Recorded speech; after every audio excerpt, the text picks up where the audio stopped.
Let's go ahead and finish it out with this last topic. Why do you think Charlemagne refuses to put respect on Birdman's name?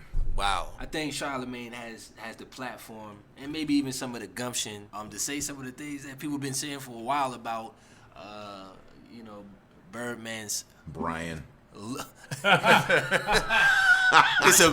His lyrical ability, man. I mean, Twan Johnson wouldn't even put respect on that. You know what I mean? And I just think that, some of us hip hop heads have been like, man, some of the stuff you've been saying is garbage. And the only reason you've been getting it passed is because of your pockets. Mm-hmm. And so I think, Charlemagne has kind of just been speaking a lot of things that people have been thinking or even been saying, you know what I'm saying? But I mean, it was definitely a funny sight to see, man. You would have thought that he would have, a person that wanted respect would have carried himself with a little bit different than that. But there was no self-respect. True that. And I mean, we can look. I'll even exclude the facial tats and all of that. You know what I'm saying? Because that's your personal choice. But I think most of the issue comes from is that what do? You a businessman. And you want to kind of cross that line of being respected as, I guess, something other than that. And the way you carry your business hasn't been exemplary. It has not been fair. It has not been word on the street on the up and up. And, people, call it for what it is. And I mean, some people you got, some people you didn't get. Sure. And so I guess he gets more of a pass at coming to him like that because of some of those business deals. And, we don't even need to mention, the rapping ability and all like that because we know that that's not his MO. I mean, even though he's cut albums and stuff like that, that's just never been his thing. It's been the business side. And, it's just gotten out that business has not at least been doing well. And what is there else to respect if you don't got your calling card? That's my thing. Yeah.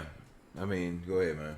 No, I was going to ask Stay Fly what he thought about it. I think this sort of brings into this article or this interview I read before that sort of brought up Baby's name and also brought up Puff's name and Jermaine Dupri's name as three of the top people that sort of brought down the culture because essentially now anybody could rap and make all the money in the world off of that without having lyrical abilities. Mm-hmm, mm-hmm. And these three people exemplified this and personified this, sort of motivated a generation to say, oh, all right, well Puff, he can't rap, but look at that dude, he's making all that money. And Baby, he can't, really say too many words without sort of drifting into an incoherent mess. And Jermaine Dupri is in there as well. But I think it's a very valid point, and it was something I read off DJ a Preem joint. Oh, okay. A Preem joint. He must have posted it from some MC that they made this comment.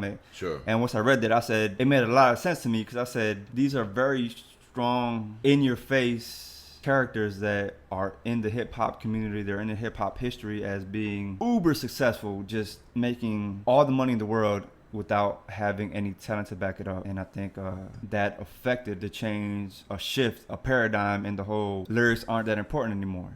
Mm-hmm, mm-hmm. And I think, that sort of sums up this topic and previous topics where if we're going to throw in Baby into that conversation, then he yes, absolutely, you have to put him in the books when you're talking about hip-hop history, but it's not really a good chapter.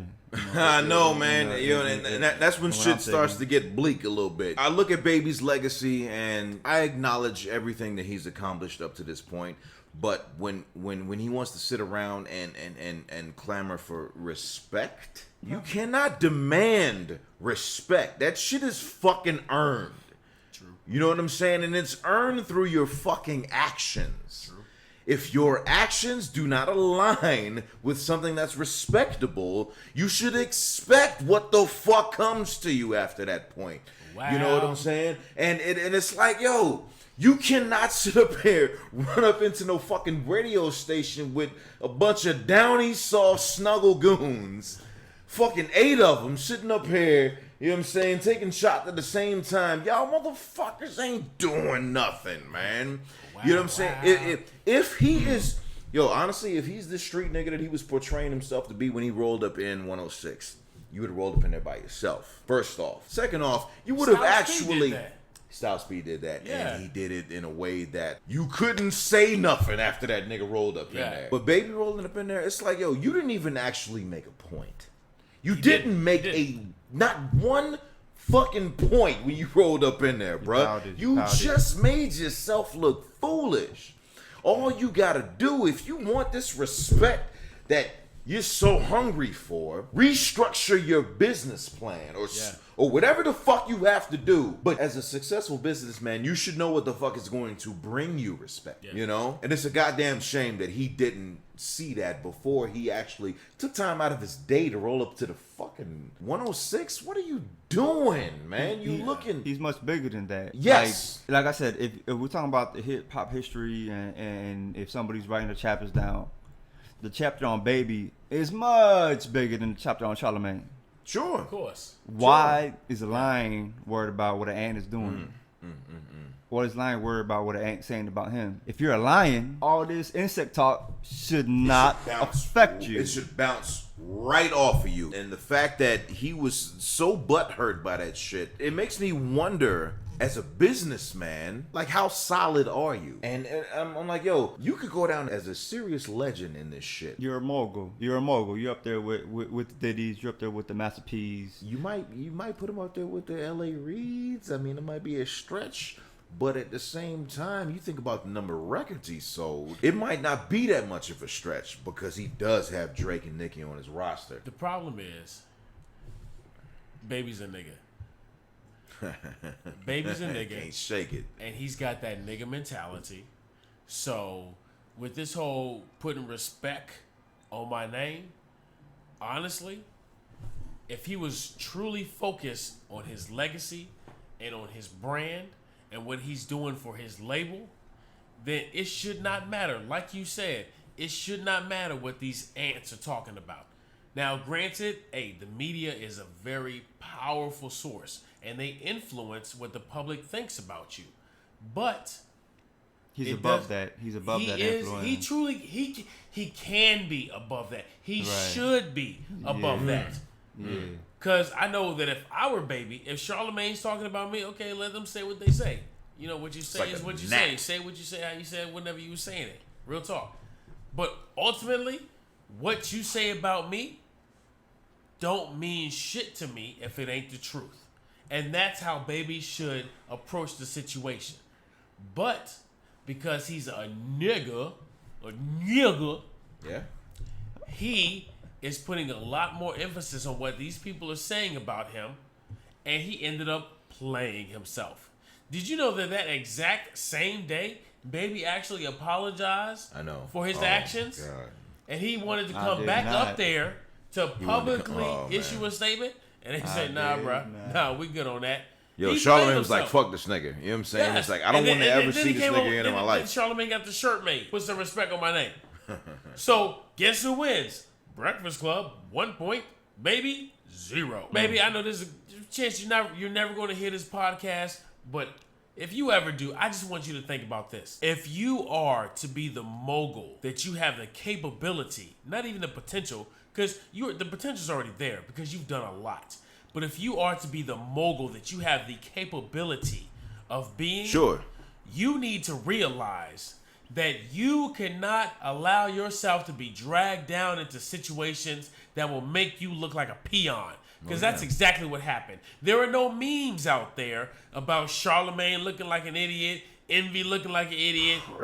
Nobody else looks stupid in this whole situation except for you. Except for Brian. He needs to realize his potential.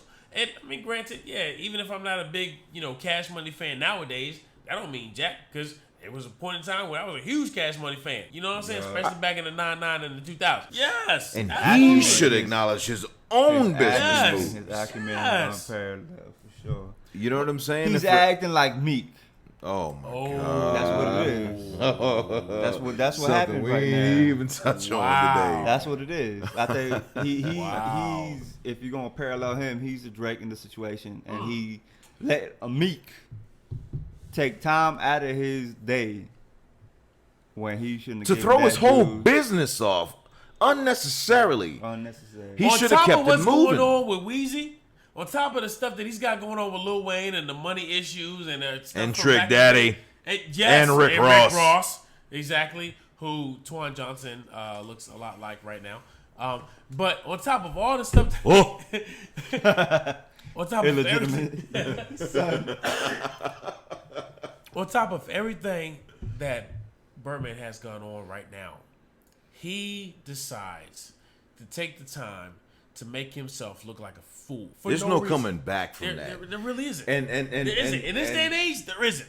You know, the shameful part is after the interview with 106, he actually went on Hot 97, invited Laura Stiles and Ebro to his mansion, and had a 50-minute interview about Charlemagne. Wow. So who wins? Wow. Straight up to God. Yes. All day, every day. Yes. That bigs up Power 105 and The ants. exactly. Beat the lions. You made them into fucking lions at this Yes. point, you know, and he don't even realize what the fuck you doing, man. I'm like, yo, you want the respect you want, restructure your business to a point where people have no problem respecting what you do. And apparently there's a flaw, and there's a serious flaw, and it's not just with one artist. And I think Drake and Nicki are being quiet about what's really going on behind the scenes, just because they don't want their money fucked with. But I have a feeling they're right on the same wavelength as whatever the fuck Lil Wayne was on. That's because they know what side of the bread is being buttered, and thankfully they have a management team in place. Well, they're the top two. That lets them know, hey, look, don't say shit because you don't want to be dragged into this shit. Because they have the potential to be in a very precarious situation, but their management is like, hey, look, chill out. Fall back. Yes. Word. So they're good. They're good. They'll be fine.